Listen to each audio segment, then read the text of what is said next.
நண்பர்களே, இன்றைக்கி பாருங்கள், நம்ம இயற்கை விவசாயத்தில் எந்த அளவுக்கு ஈஸியாக செலவில்லாமல் செஞ்சு நம்ம ஈல்டு எடுக்கிறோம் அப்படிங்கிறதுக்கு ஒரு உதாரணம் தான் இந்த இடம்.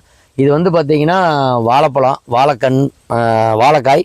இன்றைக்கி இந்த வாழைக்காய்க்கு வந்து பார்த்திங்கன்னா நம்ம சாணப்பாசி கரிசல், மீனமிலம், புண்ணாக்கு கரிசல், எண்ணெய் கரைப்பான், ஹியூமிக் இந்த மாதிரி இதை கொடுக்கறதுனால ஒரே இடத்துல இருக்கக்கூடிய தாறுகள் ஒரே இடத்துல 3 தாறு போட்டிருக்கு. 3மே ஒரே மாதிரியான காய்கள். ஏன்னா எல்லாரும் ஒரு தாறு தான் விடுவோம், அதை வெட்டிட்டு தான் 2வது விடுவோம், 3வது விடுவோம். ஆனால் அண்ணன் வந்து அப்படி கிடையாது, இயற்கை விவசாயம் செஞ்சுக்கிட்டு இருக்காரு. 3 தாறு விட்டுருக்காரு. அண்ணா சொல்லுங்கள் எப்படின்ட்டு. இதோட இது எவ்வளோ நாளாக இது மாதிரி விட்டுட்டு இருக்கீங்க? 5 வருஷம் ஆகுது. 5 வருஷம் இப்படி தான் போட்டுட்டு தார் போட்டுட்டு இருக்குது. எத்தனை தாறு வந்ததுனாலும் கண்ணை வந்து வெட்டி எடுக்கிறதில்ல, கண்ணை விட்டுக்கிட்டு இருக்கிறேன்.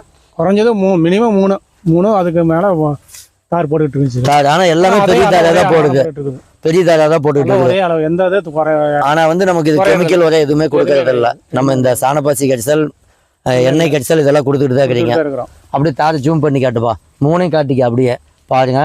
ஏன்னா செலவில்லாமல் இன்னைக்கு இருக்கக்கூடிய சூழ்நிலையில் இன்னைக்கு உரம் போட்டு அது மருந்து அடித்து மேலே எக்ஸ்ட்ரா செலவெல்லாம் பார்க்கும்போது நமக்கு ஒன்றும் மீதி இருக்காது.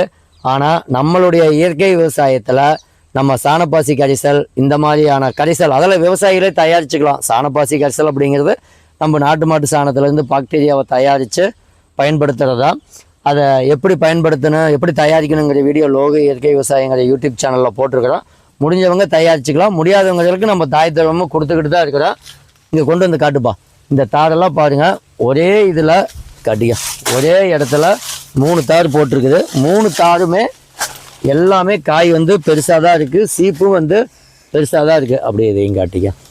இந்த அளவுக்கு வருது அப்படின்னா அது வந்து நம்ம கொடுக்கக்கூடிய இடுபொருள் தான்.